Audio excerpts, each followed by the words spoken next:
भन्न चाहन्छु भने पहिला त प्रभाकर थियो र प्रचण्डलाई ल्याउँथ्यो, अब त प्रभाकर छैन, प्रचण्ड आउँछ कि आउँदैन भनेर एक दुईजनाले मलाई भनेको सुने मैले।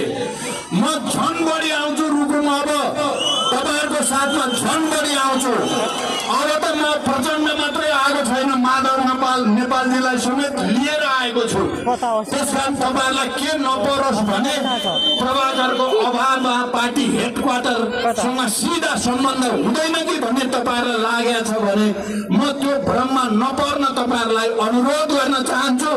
हमेसा तपाईँहरूको साथमा हेडक्वार्टर हुनेछ, तपाईँहरूको सुख दुःखमा हेडक्वार्टर हुनेछ।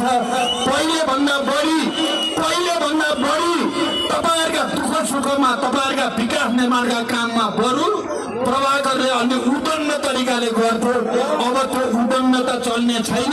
अझ गम्भीरताको साथ तपाईँहरूका भौतिक पूर्वाधारका कुरा, तपाईँहरूको कृषिमा उत्पादन र उत्पादकत्व वृद्धिका कुरा, ऊर्जाका कुरा, शिक्षाका कुरा, स्वास्थ्यका कुरा, रोजगारीका कुरामा हामीले एउटा नयाँ संकल्प गरेका छौँ। र हिजो मात्रै हामीले एउटा टिम बनाएर पार्टीको घोषणापत्र, चुनावी घोषणापत्र पहिलाको जस्तो होइन, अब जनतालाई भरोसा हुने गरी, हाम्रा विगतका कमी कमजोरी सच्याउने गरी अगाडि बढ्ने प्रतिबद्धता सहित लेखन कार्य सुरु भएको छ।